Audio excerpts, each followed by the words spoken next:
नमस्ते, आप सभी का स्वागत है आज के इस कार्यक्रम में। और आज हम बात करेंगे हमारे देश की चढ़ती-उतरती राजनीति के ऊपर, विशेषकर उत्तर प्रदेश के संदर्भ में। और हमारे साथ हैं आज काफ़ी दिनों बाद धीरेन्द्र पुंडीर जी और वीरेंद्र नाथ भट्ट जी। मैं स्वागत कर रहा हूँ धीरेन्द्र जी का और वीएन भट्ट साहब का। तो अब एक आज घटना हुई महाकुंभ में साहब। महाकुंभ तो बड़ी शांतिपूर्ण चल रहा था, लेकिन ये कोई मैंने देखा कि नागा साधुओं ने एक बुक स्टॉल लगी हुई थी, उसको तहस-नहस कर दिया। बताई जाती है कि साहब के आचार्य प्रशांत जी जो थे, उनकी बुक स्टॉल थी और उसपे एक पोस्टर लगा हुआ था कि ये मेला जो है ये अंधविश्वास है, कुंभ इत्यादि इस तरह का कुछ था। तो इस पर आपका क्या विचार है? आप दोनों महानुभावों में से जिसको भी इस बारे में विशेष अब मुझे जानकारी हो। तो इंतजार था कि उज्जैन के पिछले कुंभ मेले में क्रिश्चियन मिशनरी के लोग पहुंचे थे, तो उनको स्वागत हुआ था। तो मुझे बड़ी प्रतीक्षा थी कि अब तक जो है ये गॉस्पेल ट्रुथ और रियल गॉड जो पुनप्पा जो था तमिलनाडु का, जो राहुल गांधी को समझा रहा था, ये भारत की धरती तो इतनी गंदी है कि मैं हमेशा सैंडल पहने रहता हूँ, क्या ये तुम गॉडेस लिए घूम रहे हो, लक्ष्मी और देवी, ये रियल गॉड तो हमारा जीसस है। तो ये जो आचार्य प्रशांत और एक देवीदत्त पटनायक, ये लोग जो हिंदू का चेहरा ओढ़ करके मार्क्सवाद का जो एजेंडा चलाते हैं, इनको इनके संग यही इनका इलाज होना चाहिए। और भारत में जो आपके एक कार्यक्रम में जो बात हो रही थी कि अंग्रेज चले नेहरू को अपना पहरेदार छोड़ गए थे, तो वो पहरेदार अभी भी बड़े मजबूत हैं और नैरेटिव लेवल पे इनकी बहुत ताकत है। और ये बहुत सक्रिय रहता है आचार्य प्रसाद सोशल मीडिया पे। और इसने और सबको कहता है गीता खरीदो, गीता पढ़ो। तो और अच्छा हुआ कि कुंभ मेले के माध्यम से इसका जो पाखंड है, जो कॉन्ट्रडिक्शन है, वो सामने आ गया। दाढ़ी रखे हुए है और भगवत गीता की बात करता है, प्रवचन देता है, और कुंभ मेले को जो है वो पाखंड बता रहा है। जबकि ये कमी हमारी है कि विष्णु की समुद्र मंथन से लेकर के आज इतनी प्राचीन परंपरा आज तक चली आ रही है। हमें इसके महत्व को लोगों को बताना चाहिए था। लोग कुंभ का अर्थ नहीं जानते। कुंभ को और अब तो इसलिए बताना चाहिए, अब तो कल्कि महाराज भी आ रहे हैं संभल में। हाँ, कल्कि और महाराज आ रहे हैं, बिल्कुल। वो बैठे हुए हैं ना, देखिए धीरेन्द्र जी मुस्कुरा ये रहे हैं कहा मंद-मंद, जाता है उनके कि बगल में ही आ रहे हैं कल्कि महाराज। अवतार के अवतरण के पहले उथल-पुथल शुरू हो जाएगी। अब आप देख रहे हैं कि 24 नवंबर से लगातार उथल-पुथल एक दिन भी रुकी नहीं है। और समाजवादी पार्टी के एमपी हैं चंदौली से वीरेंद्र सिंह, वो कह रहे थे कि जो बावड़ी मिल रही है वो तो राजाओं की अय्याशी का अड्डा है, और जो मूर्तियां मिली हैं वो तो तवायफ देवी की मूर्तियां हैं। न्यूज एक टीवी चैनल पे उनका इंटरव्यू चल रहा था। वो पहले कांग्रेस के विधायक थे, और 98 में कल्याण सिंह की सरकार में जो कांग्रेस के एमएलए का ग्रुप टूट गया था, लोकतांत्रिक कांग्रेस पार्टी, उसके वो मेंबर थे। और कल्याण सिंह की, राजनाथ सिंह की, रामप्रकाश गुप्ता की सरकार में वो मंत्री भी रह चुके हैं वो यूपी में। अब तो और यहाँ मैं ये भी कह दूं सर कि संभल और कुंभ, ये दो ऐसी चुनौतियां हैं जिससे जो है पूरा जो इंडिया अलायंस की चुनौतियां बहुत बढ़ गई हैं। वो चाहे डीएमके हो, चाहे लालू यादव हो, चाहे यूपी में समाजवादी पार्टी हो, इनको समझ में नहीं आ रहा है कि कैसे इसका मुकाबला किया जाए। ये जो नया सब जो एक कल्चरल कॉन्शियसनेस का जो सिविलाइजेशनल आइडेंटिटी का एक जो नया उभार आ रहा है, इसको लेके ये सब लोग बहुत परेशान हैं। और अखिलेश यादव अपने चाचा की अस्थियों को प्रभावित करने गए थे हरिद्वार, और वहां से बैठ करके वो अपनी हिंदुत्व की आइडेंटिटी को उभारने का प्रयास कर रहे थे। आप अपने चाचा की अस्थियों को प्रभावित करने गए थे। वो तो मुलायम सिंह की अस्थियों को भी प्रभावित करने नहीं, तो त्रिवेणी ये गए थे। आपका एक निजी पारिवारिक कार्यक्रम था, इस पे हम कोई टिप्पणी नहीं करते। ये हर व्यक्ति को ये अधिकार है, उसका काम होता है। लेकिन वहां से आप जो है योगी जी को बता रहे थे कि देखो मैं भी बहुत तगड़ा हिंदू हूँ, और देखो मैं भी हरिद्वार में हर की पैड़ी में नहा रहा हूँ। योगी जी भीड़ के संग नहा रहे थे कुंभ में, और अखिलेश यादव के एक इतने बड़े बाड़े में वो स्नान कर रहे थे, केवल अकेले वो थे। आपने चित्र देखे होंगे। तो हाँ। ये संभल और कुंभ ने बड़ी परेशानी पैदा कर दी है। और अखिलेश जी ने बहुत ट्वीट किए कि साहब वहां पे वो जो है पांटून ब्रिज नहीं बने हैं, बिजली के खंभे नहीं लगे हैं, पानी की व्यवस्था नहीं हुई है। लेकिन सोशल मीडिया में कोई सरकार को, कोई किसी को बख्शा नहीं है। सोशल मीडिया में अभी तक किसी ने एक भी वीडियो नहीं डाला, बल्कि एक तो वीडियो ऐसा आया है कि एक यात्री एक सफाई कर्मी महिला के पैर छू रहा है। वो बहुत वायरल हुआ सोशल मीडिया पे, लोगों ने उसकी बहुत प्रशंसा की कि ये आज का सबसे बड़ा चित्र है। तो ये सब जो जो घटनाएं हैं संभल और कुंभ, इससे सब जो है ये जो आपका इंडी अलायंस है, मार्क्स और मुल्ला और मार्क्सिस्ट और ये और मिशनरी अलायंस जो है, ये बहुत ज्यादा परेशानी में है। तो अब जो कुमार प्रशांत जी की, ये प्रशांत जी की जो सेवा हो गई है कल कुंभ मेले में, अब ये गॉस्पेल ट्रुथ वाले आने के पहले 100 बार सोचेंगे। धीरेन्द्र जी, आपका क्या विचार है? देखिए, मुझे लगता है कि बहुत सारी चीजें एकदम नए तरीके से देख रही हैं आप। कुंभ के जब शुरुआत था तो सब लोगों को लग रहा था कि आखिर ये इतनी बड़ी संख्या, उससे पहले उसको मैनेज करना, क्योंकि हाल फिलहाल में कई बहुत बेहतरीन प्रोग्राम किए हैं, लेकिन कुंभ वाकई एक ऐसी चीज थी जिसके साथ हमेशा ये जुड़ा रहता है कि कहीं कुछ ऐसा ना हो, कहीं कुछ लोग पहुंचेंगे, भीड़ होंगी। और चूंकि मैं तो लगातार मेरे रिपोर्टर्स और तमाम लोगों से इस तरह की स्टोरीज करा रहा था कि आखिर ये जो प्रवाह आ रहा है ये रुकेगा कैसे, खाने का कैसे होगा, वो फूड चेन कहां से आएगी, वो पूरा आसपास के इलाकों से क्या होगा।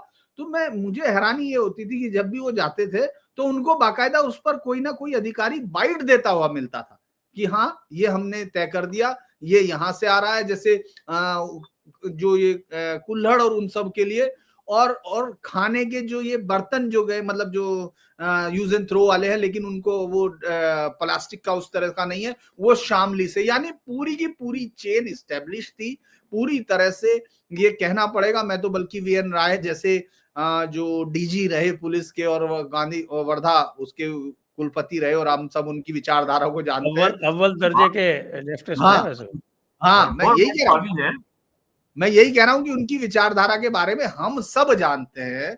लेकिन उन्होंने भी ये कहा कि ये कुंभ जो है, लिखा कि ये एक बेहतर और सफल आयोजन होता हुआ दिख रहा है, क्योंकि उन्होंने अपनी जब उस किताब में अपने उदाहरण में ये भी बताया कि 1954 में किस तरह से जब तत्कालीन एसएसपी गए घर, तो उनकी पत्नी ने कहा था कि ये हत्यारा आ गया, ये नेहरू से मुलाकात के अगले दिन के बाद क्या।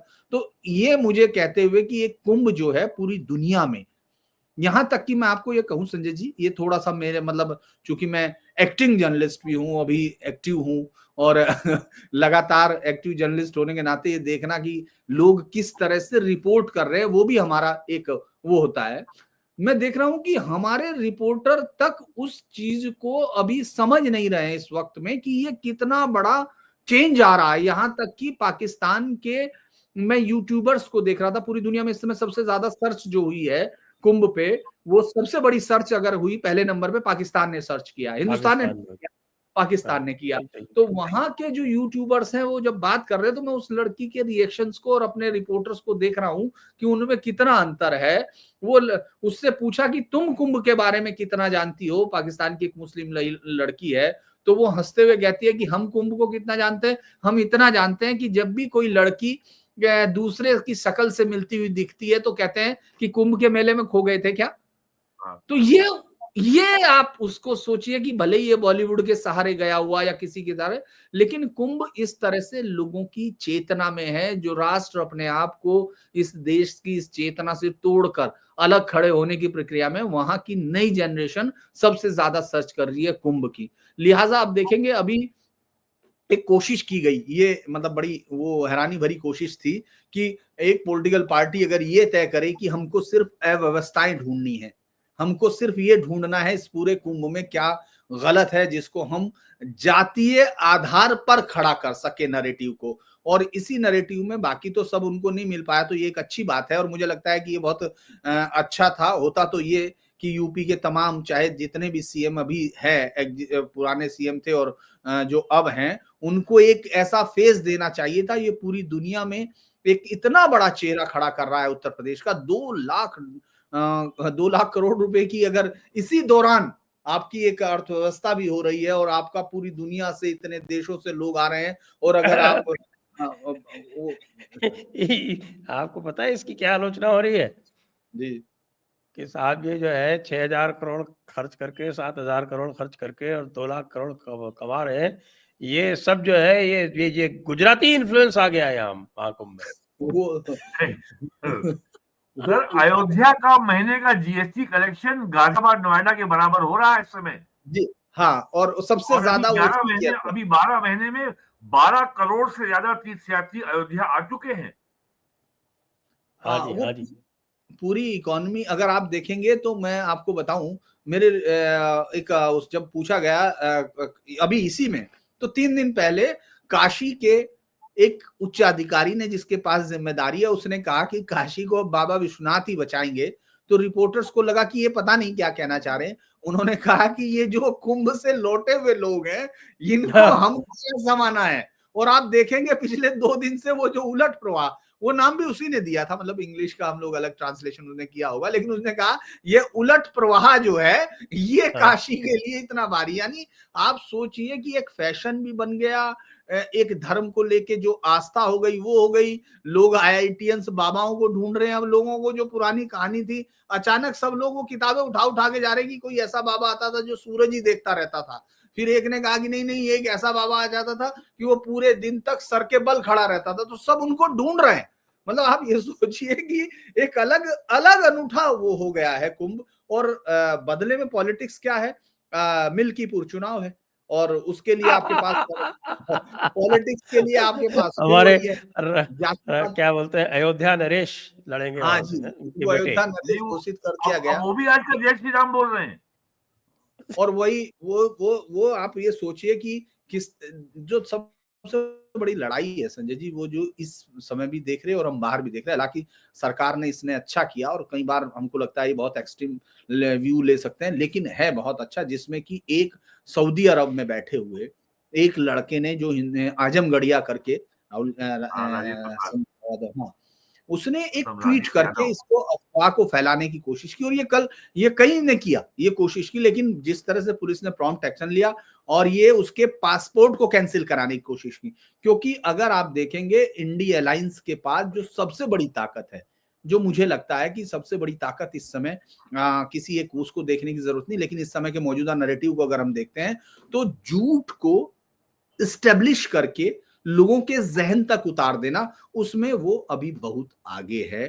क्योंकि पूरा संवैधानिक आपने संकट देखा होगा, जबकि जो सरकार जो पूरी ताकत जिसने बाबा भीमराव अंबेडकर को तमाम उनके लिए जो भी मतलब एक्सट्रीम स्टेप लिए कांग्रेस के समय में, लेकिन कांग्रेस ने उसी को ये साबित कर दिया कि साहब इस लिगेसी को हम लिए घूम रहे हैं। आप इसी तरह देखिए, अयोध्या के हार को अयोध्या में हार में बदल दिया था। अयोध्या फैजाबाद कॉन्स्टिट्यूंसी की हार को अयोध्या में हुई हार में बदल दिया था। तो ये सारी चीजें इस समय भी दिख रही हैं। मुझे लगता है कि सिर्फ विपक्ष के पास इस पूरे कुंभ के सफल आयोजन, क्योंकि वीरेंद्र जी ने तो कई सारे कुंभ मतलब मुझे लगता है कवर किए होंगे, लेकिन जो पहली बार गया था 82 में। 82 में आप देखिए, आप उनके पास मतलब कितना लंबा वो है, 44 साल से 42 साल से कुंभ का। लेकिन मैं ये कह सकता हूं कि जिस तरह का ये कुंभ का सफल आयोजन 2 दिन पहले 2 दिन हो चुके हैं। हम लोग इसको कहते हैं कि जो ये मकर संक्रांति वाला था, तो कहते हैं कि 50% आप पास हो गए, बाकी सब में रखें। तो ये कुंभ एक नए नैरेटिव सेट कर रहा है, और खासतौर से उस लड़ाई को जो जातीयता में बदलती हुई पूरी राजनीति, क्योंकि अब इस समय विपक्ष के पास संजय जी और कोई तरीका नहीं है अपने आप को खड़ा रखने के लिए। बीजेपी के पास न केवल अपनी लीडरशिप क्लियर मौजूद है जो मोदी के तौर पे थी, लेकिन अब second line of leadership well establish हो चुकी। उनके जो एजेंडे हैं वो क्लियर हो चुके। वो किस तरह से अपनी पॉलिटिक्स को आगे ले जाएंगे, ये चाहे आप हेमंता विश्व शर्मा से देख ले, या फिर आप योगी आदित्यनाथ को देख लें, या फिर आप खुद पुष्कर सिंह धामी को देख लें। मतलब जो नए नए लोग आए हैं, चाहे वो विष्णु साय हो या फिर अभी उड़ीसा में हो, वो लोग अपने एजेंडे क्लियर कर चुके हैं। तो ये सेकंड लाइन ऑफ लीडरशिप की क्लैरिटी होती है कि हाँ इनके हाथ में जा सकता है। लेकिन जो अपोजिशन है उसकी दिक्कत ये है कि उसके पास सिर्फ और सिर्फ जातीयता को लेके और दिल्ली का चुनाव आपको दिख रहा है, दिल्ली के चुनाव में तो बहुत सारी चीजें इस बार नई आपको देखने को मिल रही हैं और मिलेंगी। मुझे लगता है कि नतीजे भी इस बार आपको कई सारी चीजें चौंकाएंगे। तो ये सब नरेटिव की लड़ाई है, लेकिन कुंभ जहां से हम लोग शुरू कर रहे हैं इस लेकिन बात धीरेन को। जी, जो बात आप कह रहे हैं, राजीव मल्होत्रा अपनी पुस्तक द स्नेक इन गंगा में इस बात जी को विस्तार से लिख चुके हैं कि कैसे हार्वर्ड यूनिवर्सिटी में कास्ट को रेस के रूप में डेवलप किया जा रहा है, क्रिटिकल रेस थ्योरी पे वहां काम हो रहा है, कैसे भारतीय सनातन समाज को जाति के नाम पर कैसे विखंडित किया जाए, इसके ऊपर कितना काम हो रहा है अमेरिकन यूनिवर्सिटी में, खास करके हार्वर्ड यूनिवर्सिटी में। तो द स्नेक इन गंगा पुस्तक तो सबको पढ़नी चाहिए, उसमें बहुत विस्तार से इसका ब्यौरा पूरा दिया गया है। तो हाँ, ये उनको लेकिन वो समझ में आ आज गया है कि आज बीजेपी से लड़ने का एक ही तरीका है, जाति के मामले को आगे बढ़ाओ। हाँ, जी। लेकिन वो जाति का मामला जो है वो थोड़ा-सा अब फेल हो रहा है, विशेषकर हाँ, ये फेल जो हो रहा है।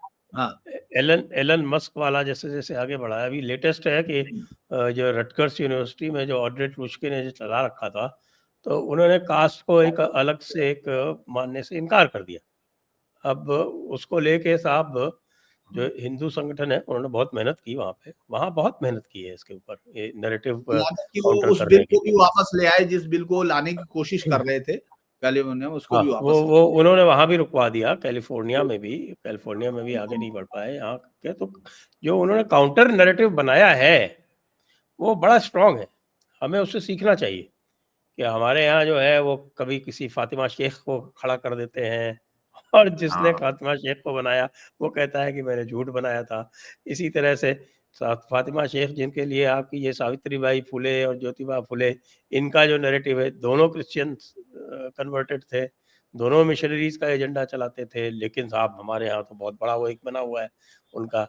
प्लस जो हमारे इतिहास लेखन का, आप ये बताइए कि अ, आर्यन इन्वेजन थियरी अब जाके एनसीईआरटी ने डिस्कार्ड की है।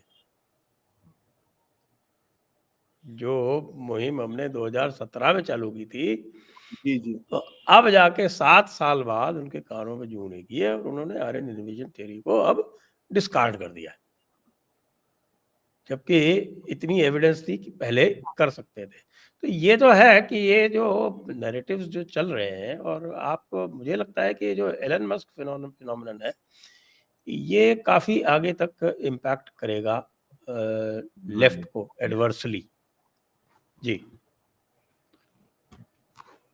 धीरेन जी। वीरेन जी। नहीं, आज से एक डेवलपमेंट और हुआ है कि कांग्रेस के महामंत्री केसी वेणुगोपाल ने सुप्रीम कोर्ट में रिट फाइल कर दी है प्लेसेस ऑफ वर्शिप एक्ट को लेकर के कि साहब इस एक्ट का बने रहना बहुत जरूरी है, ताकि देश का जो सेकुलर पॉलिटिकल ऑर्डर है वो प्रोटेक्टेड रहे। वो, और यदि इसमें कोई बदलाव होता है तो सामुदायिक सद्भाव के लिए बड़ा खतरा पैदा हो जाएगा। तो इसका मतलब अब कांग्रेस भी जो है, जो अब इसको भी अभी इस मैदान में खुल के कूद पड़ी है।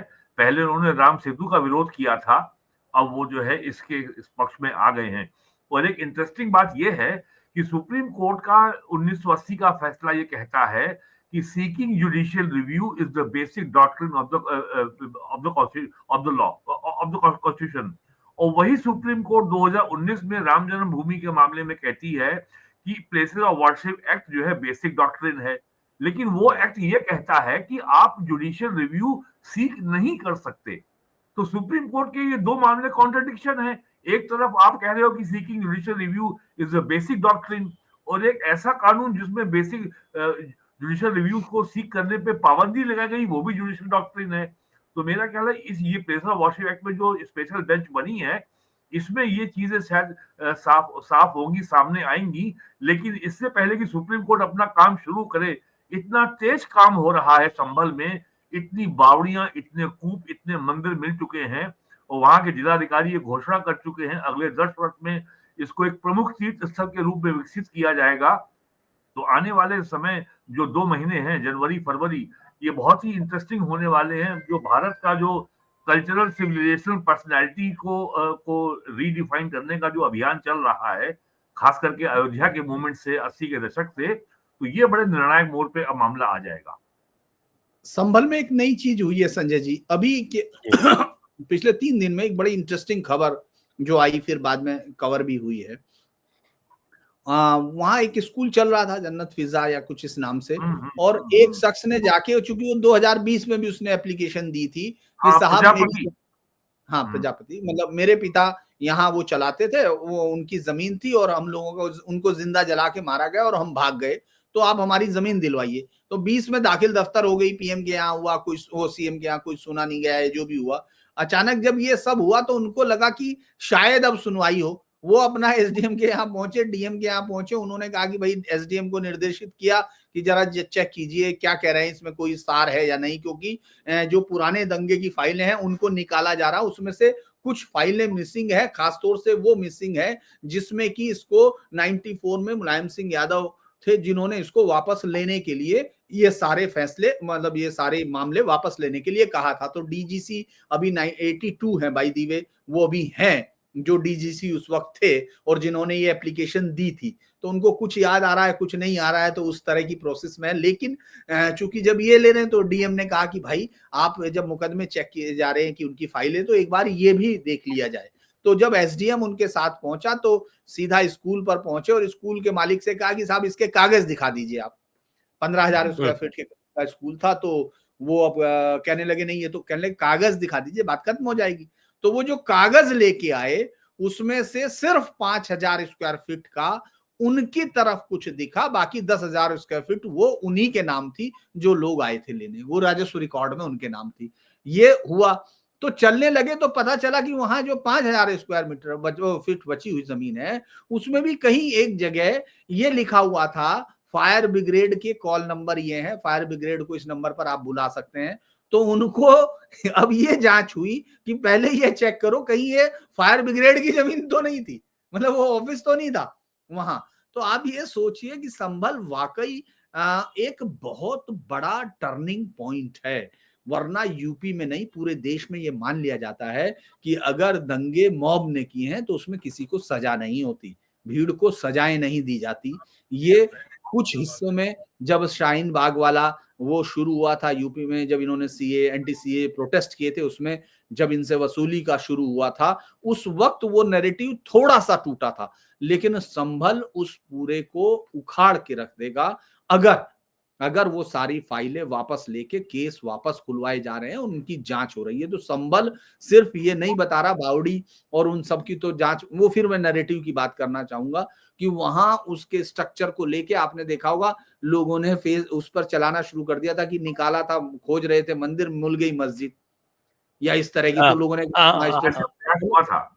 हाँ, मैं आपको ये बताने की कोशिश कर रहा हूं कि लड़ाई मल्टीपल लेवल पे है, लेकिन चूंकि जब तक आप ये नहीं तय कर देते कि इसमें सजा जब तक नहीं होगी कि अपराधी को सजा होगी, आज नहीं होगी तो कल होगी, तब तक आप रिट लागू कर ही नहीं सकते। जो कानून का शासन है वो लागू होता ही नहीं। इसीलिए अगर पिछले 20-30 सालों का यूपी अगर हम लोग गौर करते हैं, चूंकि इतने साल से तो जर्नलिज्म में भी हैं, मुझसे ज्यादा वीरेंद्र जी हैं, लेकिन आप ये देखेंगे कि दंगों के किसी भी आरोपियों को कभी अभियुक्त में बदला ही नहीं गया, कभी वो सजा उनको नहीं हुई, वो दंगे वो सब खुर्द बुर्द हुए और धीरे धीरे लोगों के अंदर इस बात की भावना आई कि नहीं, उन मोहल्लों में नहीं जाना है, उन जगह पर नहीं जाना है और उन सबको छोड़ देना है।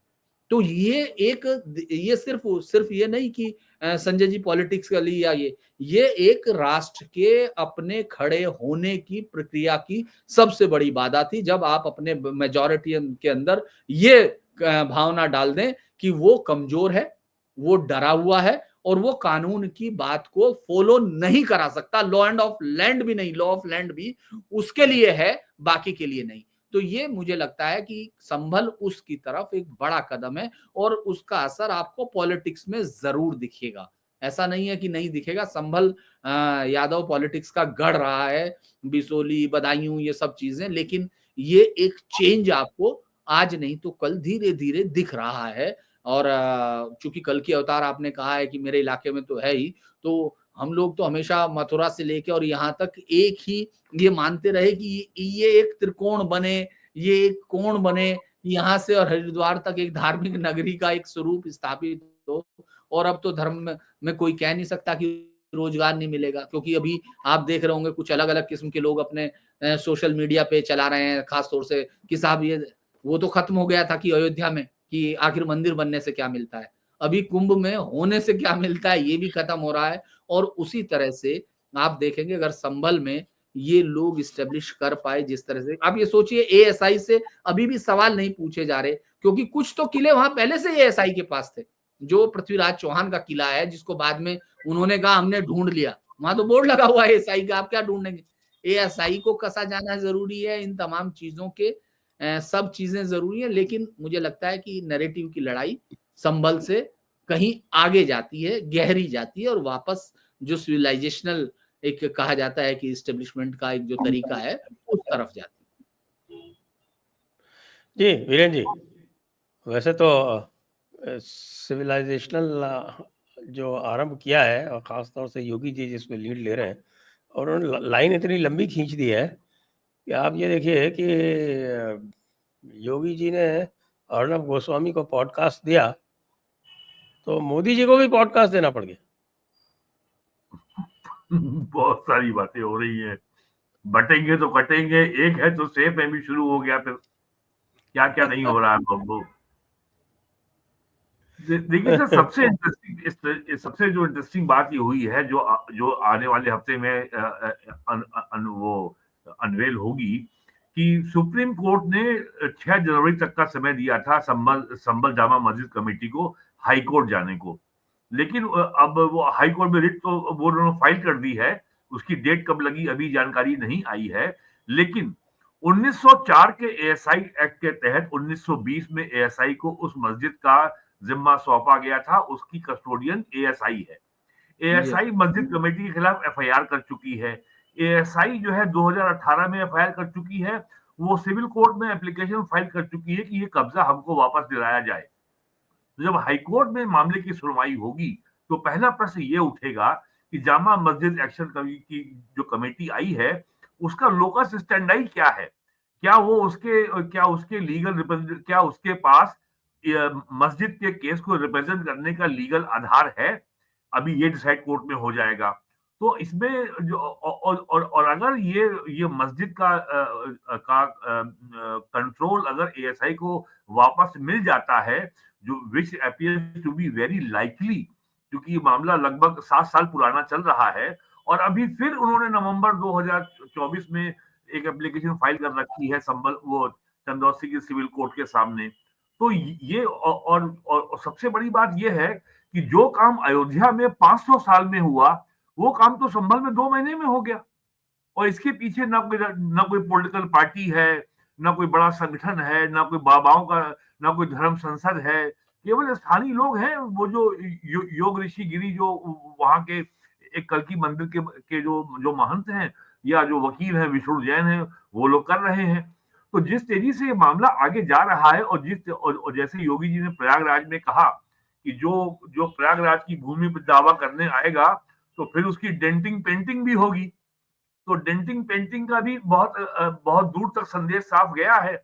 और अब तो ये लग रहा है कि जिस तरीके से कांग्रेस, समाजवादी पार्टी, जनता दल, जनता पार्टी और बहुजन समाज पार्टी के दौर में जो इंसेंटिव मिले हुए थे कि पूरी बिजली चोरी करो, गाय काटो, गाय की स्मगलिंग करो, जहां चाहो भैंस काट लो, जहां चाहो जमीन कब्जा कर लो, दरगाह बना लो, मजार बना लो, और लड़कियों को तंग करो, पड़ोसियों को तंग करो, माहौल बनाओ कि वो घर छोड़ के चले जाएं। तो जितने जो सेकुलर इंसेंटिव थे वो योगी जी ने एक एक करके सब समाप्त कर दिए। तो ऐसा तो नहीं कहीं ये घर वापसी का कार्यक्रम चल रहा हो ये कि भैया वहां तो कोई इंसेंटिव रहा नहीं अब, तो अब यहाँ कुछ इंसेंटिव मिल सकते हैं अगर आ जाओ तो। और इसकी चर्चा बहुत हो भी रही है कुंभ के कुंभ में तो बड़ी जबरदस्त चर्चा है कि साहब इसमें घर वापसी होगी, आओ घर वापसी कर लो। मोदी योगी जी ने स्वयं कहा था कि सब लोग जो है जो सनातनी मुस्लिम है उनका स्वागत है। और अब तक जो है कम से कम 1000 मामले बनेंगे संभल में बिजली चोरी के। वहां के सांसद के ऊपर भी बिजली चोरी का मुकदमा है और आपको पता ही है कि वहां के एग्जीक्यूटिव इंजीनियर ने, पावर कॉर्पोरेशन ने 1,92,00,000 का जो नोटिस गया था तो सांसद के जवाब को उसने रिजेक्ट कर दिया है, उनको देना पड़ेगा। और 300 करोड़ रुपए की साल की बिजली चोरी संभल में हो रही थी। और संभल से बड़े एरिया को वक्फ बोर्ड ने बता रखा था ये हमारी पूरी वक्फ की जमीन है। अब संभल अब वक्फ बोर्ड का कहीं नाम नहीं आ रहा है। तो ये बहुत ही कॉम्प्लेक्स सिचुएशन है जो सुप्रीम कोर्ट और जो संभल में कुछ हो रहा है, ये 2 महीने में बहुत स्पष्ट हो जाएगी, सामने आएगी ये। बड़ा इंटरेस्टिंग तो वैसे ये था संजय जी सुप्रीम कि कोर्ट की जो बेंच है वो तो उसका जो कॉन्स्टिट्यूशन किया है प्रेजेंट सीजेआई ने, वो तो हिंदुओं के फेवर में नहीं है, क्योंकि उसमें से एक तो कम्युनिस्ट है, वो नाम नहीं लूंगा, एक तो कंफर्म कम्युनिस्ट है उसमें, और सीजेआई जो है उनका भी रुख आपने देख ही लिया था। हाँ, पॉलिटिकली करेक्ट है वो। हाँ, वो पॉलिटिकली करेक्ट रहते हैं वो, तो इसलिए मुझे कम से कम इन सीजेआई के अंतर इनके नीचे तो बहुत अधिक मुझे उम्मीद नहीं है। लेकिन प्रश्न ये उठता है कि भाई यूनियन गवर्नमेंट क्या कर रही है? प्लेसेस ऑफ गवर्नमेंट का वर्शिप एफिडेविट से एक्ट, बहुत असर पड़ेगा, का भी इंतजार ये है मुझे। एफिडेविट क्यों देना है? आप खुद क्यों नहीं उसको अमेंड कर सकते? एक ऑर्डिनेंस ही तो लाना है आपको, 5 मिनट का काम है आपके लिए। यही काम आप जो वक्फ में जो है उसको लंबा किए जा रहे हैं। इसीलिए लोग अब ये कहने लगे हैं कि साहब कि इन्हीं की जगह कहीं योगी होते तो 5 मिनट नहीं लगता। उन्होंने तो वक्फ की नियमावली में ये संशोधन करके वो सारे काम कर दिए जो वक्फ अमेंडमेंट बिल से लोग करवाना चाहते हैं। अरे सर, 1359 फसली ले आए, और क्या चाहिए? 400 साल का रिकॉर्ड। 1369 फसली 1859 हुआ। हाँ, हाँ, सॉरी, हाँ, 69। 1369 फसली का मतलब हुआ 1859 ईस्वी। जी। तो धीरेन जी बताइए आप। देखिए, ये बात तो कहीं ना कहीं लोगों के जहन में है कि जो सरकार जिससे एक फैसले की उम्मीद की जा रही थी कि वो जब सबसे ज्यादा उसके उसके अगर समर्थक अगर कहीं सबसे ज्यादा निराश होते हैं किसी एक पॉलिटिकल पार्टी के, तो वो इस समय बीजेपी की सेंट्रल लीडरशिप से उनके समर्थकों को, मतलब जो उनके, अगर आप उन लोगों से बात करते हो जो उनके कट्टर समर्थक हैं, एक और वो आपको लेटेस्ट खबर बता दूं, अभी अभी चल रहा है साहब की दिल्ली की फाइनल लिस्ट जारी हो गई है, उसमें हाँ, नूपुर उसमें शर्मा नहीं है, हम्म। स्मृति ईरानी भी नहीं है। स्मृति भी नहीं है। दरअसल अब कई चीजें ऐसी, जैसे वक्फ वाले एक्ट पे सरकार सीधे बात करने से क्यों हिचक रही है, ये किसी को समझ में नहीं आ रहा था कि आखिर ये लोग चाहते क्या है। फिर उसके बाद आप इस दूसरे मसले पर देखें, प्लेसेस ऑफ वर्शिप एक्ट, इस पर क्लैरिटी, आप इतने दिन तक जब तक आप अपोजिशन में थे और आपकी तमाम जो लीडरशिप खड़ी हुई है वो इस एक्ट के खिलाफ ही खड़ी होती थी, वो तो तमाम चीजों के लिए खिलाफ होती थी। और दोनों चीजों में आप देखेंगे, चाहे आपने कॉन्स्टिट्यूशन की जो प्रेम्बल में जो चेंजेस किए गए थे उन सब को लेकर, आप वैसे आपने भाषण इतने बड़े दिए कि भाई वो कैबिनेट नहीं थी, इमरजेंसी थी, ये थी, लेकिन आपके अंदर ये नहीं हुआ कि आप जाके कह सके कि हाँ इसकी जरूरत नहीं। इसके बिना भी जो ये देश है इसका सेकुलर कैरेक्टर, हिंदू जो बहुसंख्यक है उसके सेकुलर कैरेक्टर की वजह से है, और ये तो बराबर में है। इसको कोई अब किसी को कोई चीज कहने की जरूरत नहीं। संजय जी, मैं हंसता हूं कि जितनी कोशिश ये सेकुलर नाम से, जिसका सबसे ज्यादा वायलेशन करने वाले लोग हैं उस आईडीए का, वो लोग जितनी कोशिश करते हैं कि कई पर्दों के नीचे ढक दें, वो जो कोई ना कोई जो स्कूल है, थॉट जो स्कूल है वहां के थॉट्स के, चाहे वो देवबंदी हो, चाहे वो बरेलवी हो, या कोई ना कोई, वो आके उनको नंगा कर देता है सरेआम। ढाका की घटनाएं, जो ढाका अपराइजिंग है, या जिसको ये लोग, जिसको अब इतिहास बदल रहे हैं, अब तमाम चीजें वो कर रहे हैं, यहाँ तक कि पाकिस्तान से अब उनके डिफेंस टाई हो रहे हैं, ये तमाम चीजें इस बात की तरफ इशारा करती हैं कि जो कमजोरी से बात करती हैं सरकारें, वो अपने भविष्य के लिए खुद खतरा होती हैं। खास तौर से अब आप देखिए, बीजेपी ये तैयार नहीं कर पाई कि वक्फ एक्ट पर क्या लेना, प्लेसेस ऑफ वर्शिप एक्ट पे क्या लेना। आप पोस्टरिंग ऐसी करते हो कि आपके समर्थक निकल पड़ते हैं घरों घरों में जाके कि ये चेंज आने जा रहा है, और जब मुकाबला होता है तब वो बेचारे अपने घर जाके उनको फिर मुंह छुपाना भारी होता है। तो ये तो है, और इसीलिए आप देखेंगे कि अब ये काफी प्रेशर सेंट्रल लीडरशिप पे बढ़ता जा रहा, जो रीजनल से आ रहा है, वो उन्हीं की पार्टी से आ रहा है, उन्हीं के लोगों की तरफ से आ रहा है। क्योंकि कोई भी मुख्यमंत्री ऐसा नहीं है, मैं तो जितने भी देख रहा हूं, जिनमें से कोई भी समझौता करना पसंद करता हो। कोई भी, चाहे वो माणिक शाह जैसा, डॉक्टर माणिक शाह, अगर आप उनसे मिलेंगे त्रिपुरा के, बड़े सज्जन और बड़ा सॉफ्ट डॉक्टर, लेकिन जब आप बात करेंगे तो वो कहता है कि इस पूरे बॉर्डर पर, बांग्लादेश के बॉर्डर पर और उस पर उनका आप लाइन ऑफ एक्शन देखिए, वहीं आप सेंटर का लाइन ऑफ एक्शन देखिए कि वो अगर विरोध कर रहे हैं तो आप पीछे हट रहे हैं। आप कोई भी चीज इस तरह की नहीं दिख रही है जिसमें कि आप एग्रेसिवली अपने आइडिया को, जो पॉलिटिकल आइडिया आपने पब्लिक को दिया, आपसे कोई नहीं कह रहा कि आप बहुत नई कोई चीज कीजिए, आपने जो वादे कर रखे आप उनको पूरा करें। तो मुझे लगता है ये प्रेशर तो उन पर है, लेकिन वो ऐसा क्यों कर रहे हैं ये किसी के पास नहीं, क्योंकि इससे बीजेपी को अभी तक इतने दिनों में हमने देखा कोई फायदा पॉलिटिकली नहीं हुआ है, बल्कि नुकसान हुआ है उसके पीछे हटने से। और कांग्रेस से भी उनको कम से कम मुझे लगता है इसमें तो राहुल गांधी से भी वो सीख सकते हैं। कम से कम एक चीज तो सीखी जा सकती है कि वो अंधाधुंध हाथ में लेके जाति जाति जाति, नुकसान है फायदा है क्या है, लेकिन वो इसके अलावा आप देखिए कि अगर उन्होंने कहा कि जो तुष्टीकरण का जिसका आरोप लग रहा था, वो लगातार उसको और इंक्रीज कर रहे हैं, वो ये मान रहे हैं कि हमारा वोट बैंक है, लेकिन वहीं आपको ये चीज सेंट्रल बीजेपी लीडरशिप में नहीं है। मैं हमेशा एक बात कहता हूं, आपके कई बार मैंने कहा कि ये लोग जीत रहे हैं क्योंकि लोग इनको जिता रहे हैं, ये इसलिए नहीं जीत रहे कि ये इन्होंने खुद कुछ किया हो, क्योंकि लोगों के पास कई बार विकल्प सीमित होते हैं, तभी वो है। और इस पूरे मुझे इन दो चीजों पर हम लोग, आपने तो कहा ऑर्डिनेंस ले आओ, लेकिन ज्यादातर इनका वोटर्स, ज्यादातर इस समय पूरे देश के लोग इस समय मैं ये कहूंगा कि मोदी शायद अपने कैरियर के एक ऐसे मुकाम पे खड़े हैं जहां उनको ये बताना पड़ेगा, इससे बच के आप भाग नहीं पाएंगे। प्लेसेस ऑफ वर्शिप एक्ट पे आपका एफिडेविट क्या कहता है, वो आपकी ये बात तय करेगा कि आप जो कह रहे हैं उनमें और जो आप करने हैं उनमें कितना अंतर है। ये बहुत इंटरेस्टिंग होगा। धीरेन्द्र जी, योगी जी ने एक बात तो बहुत साफ साबित कर दी है कि वो बहुत ही अनअपोलोजेटिक नेशनलिस्ट हैं और उनका नैरेटिव एग्जैक्टली, जबकि उनका जो नैरेटिव बहुत सेंट्रल ही, लीडरशिप है वो बचने के रास्ते ढूंढती रहती है।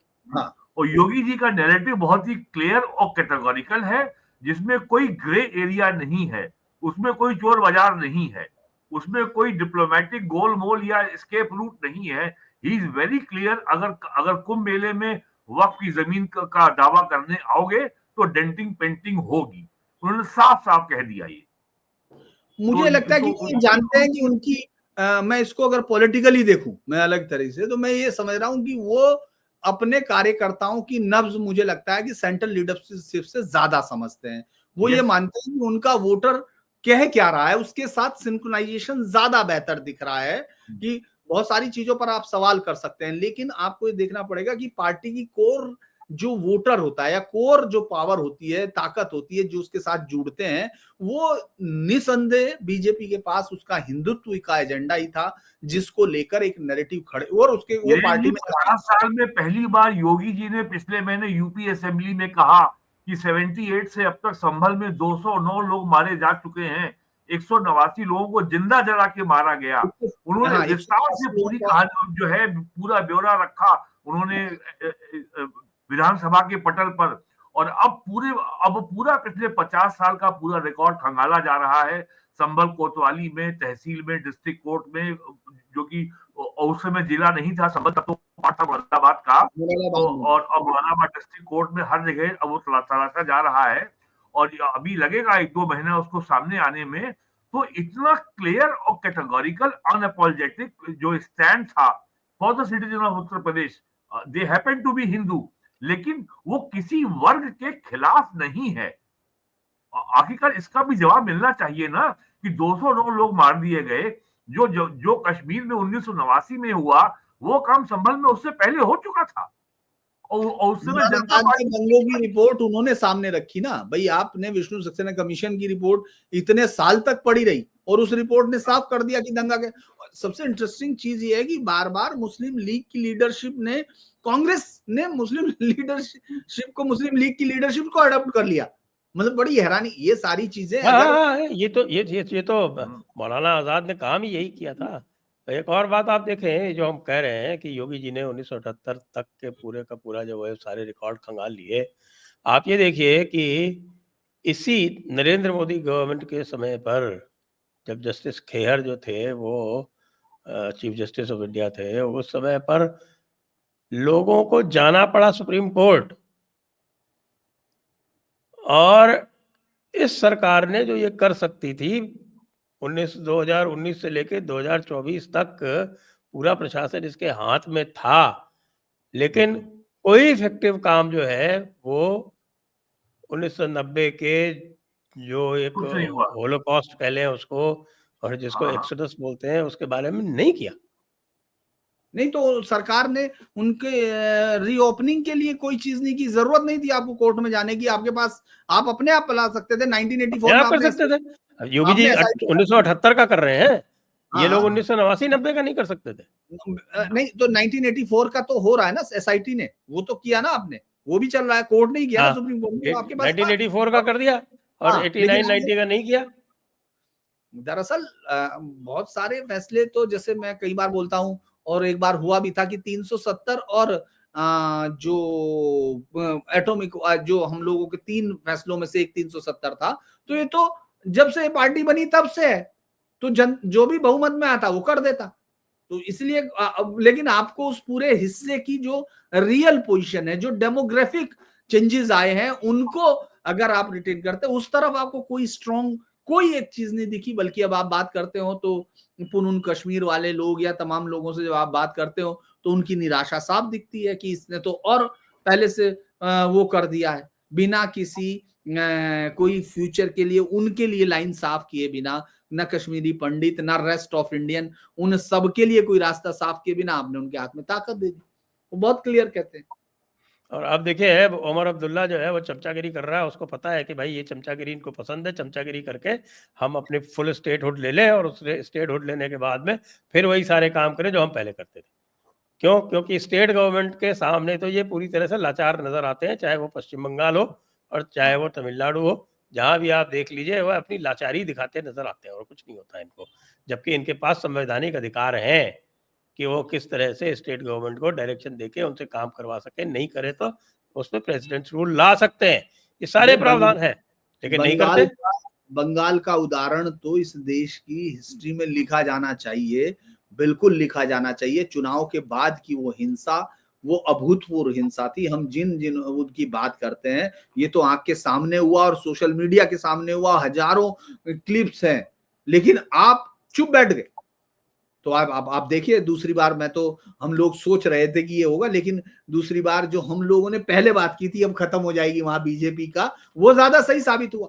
बाद में हम लोग उसमें ग्रामर में आ गए, लेकिन आप याद कीजिए चुनाव के तुरंत बाद हमने कहा था कि ये खत्म हो जाएंगे इनकी, चूंकि इन्होंने राष्ट्रपति शासन लगाया नहीं, भले ही कोर्ट पलट देती, लेकिन आपके समर्थकों को ये तो लगता कि आप फैसला लेते हैं।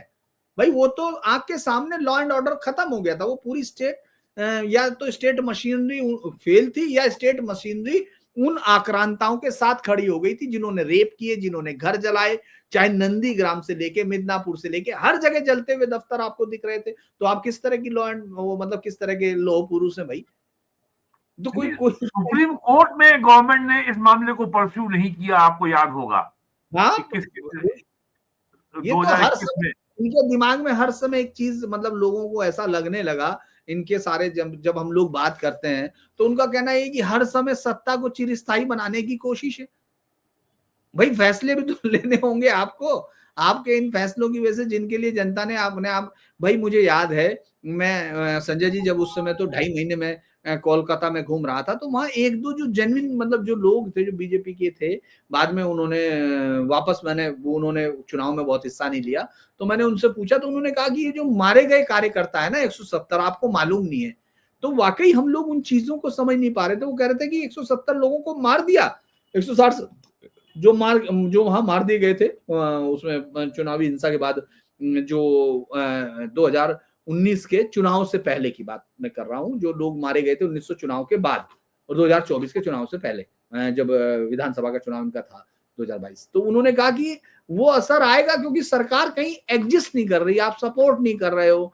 आप बंगाल के ज्यादातर हिस्सों में अभी भी आप जाइए, अब तो आपके पास कहने के लिए कुछ नहीं है बंगाल में अभी ऐसे समय पे। और बांग्लादेश की इतनी बड़ी जो हमने अपनी आंख के सामने जो देख रहे हैं, हिंदुओं की संख्या किस तरह से वहां मारे जा रहे हैं, जिस तरह से अपमानित किए जा रहे हैं, क्या जा रहे हैं। अब आप हम लोग ही अपना ये कहने लगते हैं कि हम सरकार ने इतना बड़ा खेल कर दिया, नहीं कर दिया, उससे उनकी चीखों पे तो कोई असर पड़ नहीं रहा। ये तो कोई खेल कर नहीं रहे, कोई खेल तो दिख नहीं रहा। अब आप कहते रहेंगे कुछ हो गया, वो तो इंटरनेशनल वो है, आप पिट रहे हैं, आप वहां से आने वाले हिंदुओं की कहानियां सुने, बहुत सारे लोग उस पर डालते हैं, बहुत सारे ग्रुप में। तो कुछ तो नहीं कर रही सेंट्रल गवर्नमेंट, तो इस तरह का कुछ नहीं कर रही है। उसको लग रहा है कि वो रेवेन्यू बचा सकती है, वो रेवेन्यू बढ़ा सकती है। बातें जब भी वो करेंगे तब वो कल्चरल उस पर बात करेंगे कि सिविलाइजेशनल वो है, आपको एक रहना है, वो रहना है। मतलब कार्यकर्ता उनके एक रहते हैं, नेता उनके साथ जाके एक हो जाते हैं जिनके लिए वो कह रहे थे। Project management, efficient project management जो है वो एक हाईलाइट हो सकती है इसकी।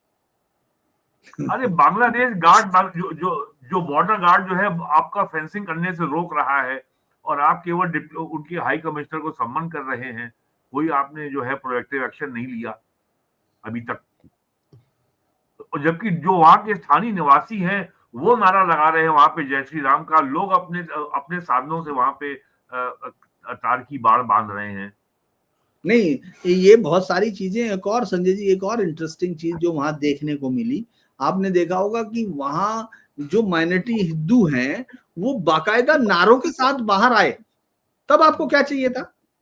आपके पास इवन दो आप एक स्ट्रॉन्ग कंडेंसेशन, आपसे बेहतर तो ज्यादा यूरोपियन यूनियन और उन्होंने कर दी अमेरिकन यूनियन के साथ में, आपसे ज्यादा स्ट्रॉन्ग कंडेंसेशन उनकी तरफ से आई है। आप तो कुछ सोच ही नहीं रहे, जबकि उन्होंने बाहर निकल के सड़क पर कहा कि हम इस अन्याय का देखिए, विरोध। आप एक फंडामेंटल मिस्टेक कर रहे हैं धीरेन्द्र जी। हमको जो है, हमें विश्व शक्ति थोड़ी बनना है, हमें तो विश्व बंधु बनना है, हमें तो विश्व गुरु बनना है। और मुझे लगता है कि हमें तो विश्व गुलाम बनना है। वो एक एस्पिरेशन है हमारे वर्तमान नेतृत्व की। मतलब वो तो बहुत ही विश्व दास बनना चाहते हैं, ये नाम विश्व अच्छा गुरु। लगेगा। वैसे अगर आप भेजेंगे तो ये नाम उनको अच्छा लगेगा। हो सकता है नेक्स्ट किसी में आ जाए, आपको इसका श्रेय दिया जाएगा। ये आपने लेकिन नया। संजय जी देखिए, आप ध्यान रखिए, समुद्र मंथन चल रहा है, बीच बीच जी, में कोई खट्टा आता है, कोई मीठा आता है। तो आप इसे अंतिम परिणाम ना माने, और आप जो है अमृत के आने की प्रतीक्षा करें, थोड़ा धैर्य रखें। हाँ सही है। हम लोग तो मंदार पर्वत हैं, हम लोग तो क्या कर सकते मथानी है हम लोग। हम लोग मत सकते हैं। ये इसी पॉइंट पे है भाई, आज की तो मैं चर्चा को आपको विराम एक देते हैं। अंतिम बात बता दूं, आज अखिलेश जी ने ये कह दिया है कि चुनाव जी, परिणाम वहां के ऐसे आएंगे कि पत्रकारों को रिसर्च स्टडी करनी पड़ेगी। और उन्होंने ये भी कहा है कि आप हमारे सामाजिक समीकरण के बारे में मत पूछिए, पीडीए के बारे में, वरना यूपी गवर्नमेंट वर्दीधारियों को भेज देगी और चुनाव परिणाम बड़े चौंकाने वाले होंगे, हम जीतेंगे मिल्कीपुर। जी। इन्होंने आज घोषणा कर दी है। वो तो खैर, वो सारे के सारे बाई इलेक्शन भी जीत रहे थे, उनकी तो क्या बात है। बल्कि उन्होंने तो 403 में से 400 बोला था ना, 403 में से 400 जीतोगे। तो इसलिए अखिलेश जी को तो इतना ही सीरियसली लिया जाना चाहिए, इससे अधिक नहीं। मिल्कीपुर में बहुत बड़ी लीड नहीं थी। अगर उनको थोड़ा सा अगर ग्राउंड पे रहे वो, तो मिल्कीपुर में उनके पास बहुत बड़ी लीड नहीं थी। और अगर जातीयता का ग्रुप टूट जाता है तो उसके बाद कुछ नहीं है। वरना तो वो कैसे बनाए हुए हैं, चाहे हम मित्र सेन यादव से लेके सबको वहां की कहानी मालूम है मिल्कीपुर की। जी, तो आइए चर्चा को विराम दें। बहुत बहुत सभी धन्यवाद आपका। दर्शकों को बहुत बहुत धन्यवाद। वीरेन जी को, धीरेन जी को बहुत बहुत धन्यवाद। जय हिंद, जय भारत, वंदे मातरम। वंदे मातरम।